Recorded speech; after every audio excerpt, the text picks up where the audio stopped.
Bolivie. L'Assemblée va entendre l'allocution de son Excellence Monsieur Brice Clotaire Oligui Nguema, président de la République gabonaise, chef de l'État et chef du gouvernement.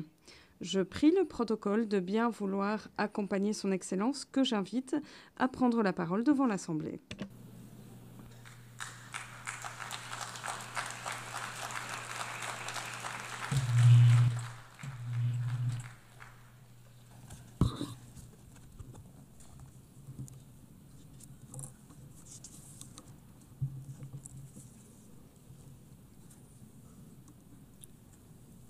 Madame la Présidente de l'Assemblée générale, Mesdames et Messieurs les chefs d'État et de gouvernement, Monsieur le Secrétaire général des Nations unies, distingués délégués, Mesdames et Messieurs, à l'entame de mon propos, il me plaît d'adresser mes plus sincères et chaleureuses félicitations à Son Excellence, Madame Annalena Baerbock, pour son élection à la présidence de cette 80e session de l'Assemblée générale des Nations unies. Madame la Présidente, votre expérience vous permettra, j'en suis convaincu, d'accomplir avec efficacité les missions inhérentes à votre haute fonction. Soyez assurés de l'entière coopération de mon pays.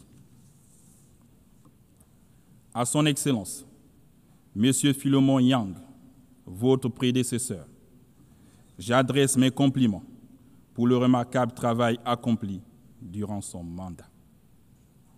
Enfin, je voudrais saluer à nouveau l'action de Son Excellence, Monsieur Antonio Guterres, secrétaire général de notre organisation, pour tous les efforts qu'il ne cesse de déployer depuis sa prise de fonction.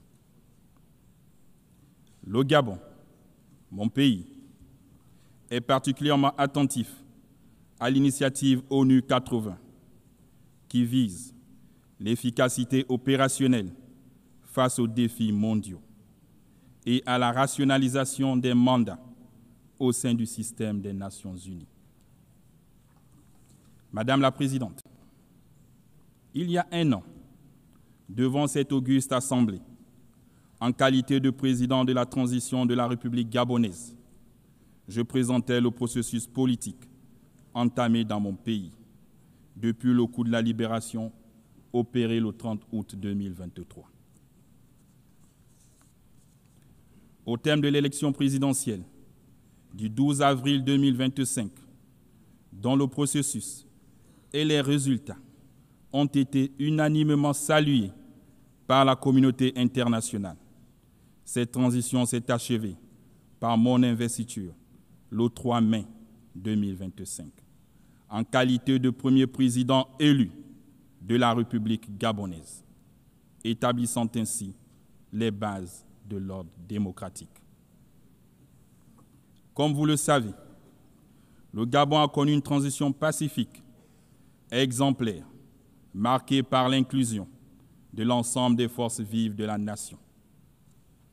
Cette transition apaisée, ouverte à un dialogue national inclusif et à un référendum constitutionnel est conforme au chronogramme qu'il s'est fixé, lequel se poursuivra par l'organisation des élections législatives, locales et sénatoriales, libres et transparentes.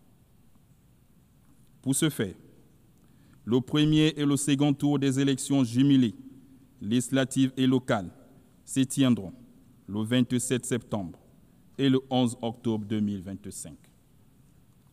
En ce qui concerne l'élection des sénateurs, celle-ci aura lieu le 8 novembre et le second tour est fixé au 29 novembre 2025, en vue d'un retour définitif à l'ordre constitutionnel dès janvier 2026. Nous pensons légitimement ce processus pacifique et historique pourrait d'ailleurs faire l'objet d'enseignements et d'études dans divers milieux. Le peuple gabonais a puisé les ressorts de ce succès dans son histoire, sa culture de paix et sa vision partagée du futur.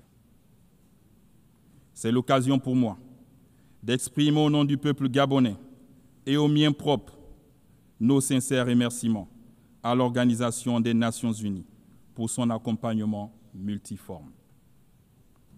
Je sais également pouvoir compter sur l'appui de l'ONU dans le cadre de la mise en œuvre du plan de croissance et développement du Gabon. Ce plan met l'accent sur l'augmentation de notre capacité énergétique, le renforcement des infrastructures, le développement du numérique et l'employabilité des jeunes. Mesdames et messieurs, le Gabon revient devant vous avec un message clair. Notre pays a changé. Après des décennies de tensions et de dérives politiques et économiques, le peuple gabonais a choisi la voie de la réconciliation et du renouveau, devenant ainsi le symbole et la preuve qu'il est possible de transformer l'épreuve en espérance, la dépendance en unité, la division en unité, le tout sans effusion de sang. Aujourd'hui, le Gabon n'est plus un pays en suspens. Il est de retour aux côtés des autres États, debout, digne et prêt à assumer toute sa place dans le concert des nations.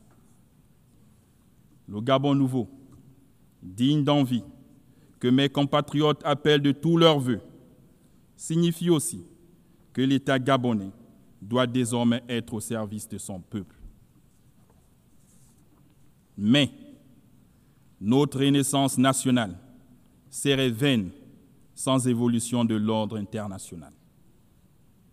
Il n'est plus acceptable que les nations africaines restent cantonnées dans le rôle de pourvoyeuses de matières premières, dont d'autres fixent les prix et en tirent profit.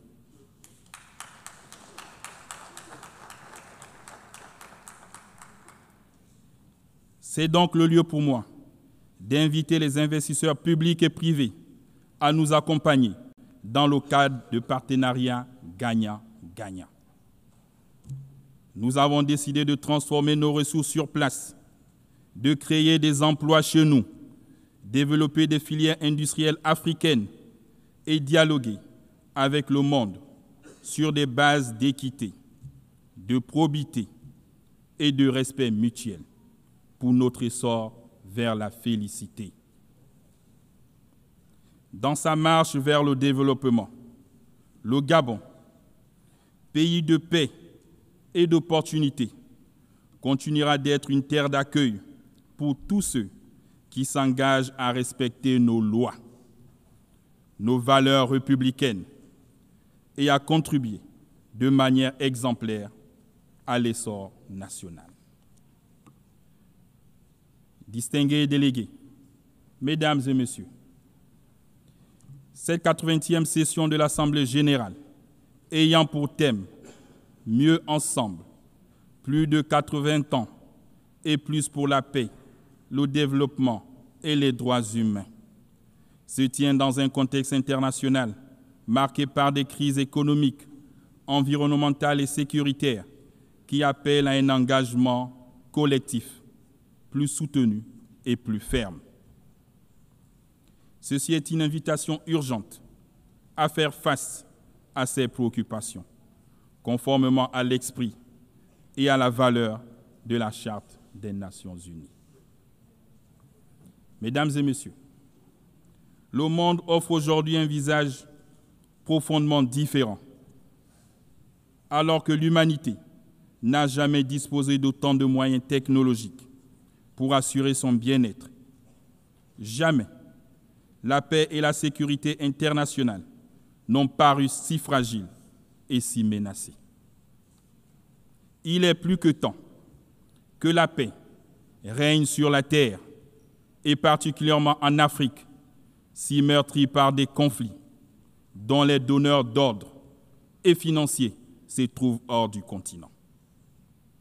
Que les âmes se taisent en République démocratique du Congo, au Soudan, dans la Corne de l'Afrique et au Sahel, À cet égard, plutôt que de toujours stigmatiser et condamner les États du Sahel, la communauté internationale gagnerait à les soutenir dans leur lutte contre l'hydre terroriste. Mesdames et messieurs, le 12 décembre 1988, le Gabon reconnaissait officiellement l'État de la Palestine. Hier comme aujourd'hui, nous soutenons la solution à 2 États, seule voie, conforme aux résolutions des Nations Unies pour garantir une paix juste et durable entre Israéliens et Palestiniens, autant que la sécurité internationale. De même, le Gabon ne peut que réitérer sa position en faveur de la levée de l'embargo imposé à Cuba en raison de son impact négatif sur le bien-être des populations. Nous réaffirmons solennellement notre plein appui aux efforts internationaux menés à travers le monde pour parvenir à la paix. Ces efforts devraient être centrés sur l'humain, notamment les femmes et les jeunes. Dans le cadre du Pacte pour l'avenir de 2024, l'ONU doit continuer à encourager et appuyer l'action cruciale des femmes, résultant de la déclaration et du programme d'action de Beijing, dont nous célébrons les 30 ans cette année. Madame la Présidente de l'Assemblée générale, Monsieur le Secrétaire général des Nations unies, la triple crise planétaire, des changements climatiques, de l'appauvrissement de la biodiversité et de la pollution est une menace existentielle pour l'humanité. Pourtant, les efforts de la communauté internationale face à ces défis restent dramatiquement insuffisants. Le traité de la biodiversité, au-delà des juridictions nationales que nous venons de ratifier, vient combler un vide juridique et offre un cadre ambitieux pour une gouvernance équitable et durable dans la biodiversité. Ensemble, nous avons une réelle opportunité de faire de ce traité un véritable levier de transformation pour les générations présentes et futures. Le Gabon est le gardien d'une partie du bassin du Congo, deuxième poumon vert de la planète. Ce patrimoine exceptionnel ne sera pas sacrifié aux appétits financiers. Nous demandons un partenariat mondial équitable où la protection de nos forêts s'accompagne d'une juste rémunération pour les services écologiques rendus à l'humanité. Mesdames et messieurs, le nouveau ordre mondial est en marche. Les mutations en cours dans nos sociétés sont inévitables et ne peuvent pas continuer d'être ignorées. La paix et la justice internationale ne seront garanties que par un multilatéralisme revitalisé, notamment par la réforme du Conseil de sécurité, tenant compte des exigences africaines exprimées à travers la déclaration de Sirte et le consensus des Unis, auquel le Gabon est fermement attaché. En souhaitant plein succès à nos travaux, je formule mes vœux d'heureux anniversaire à notre organisation. Je vous remercie.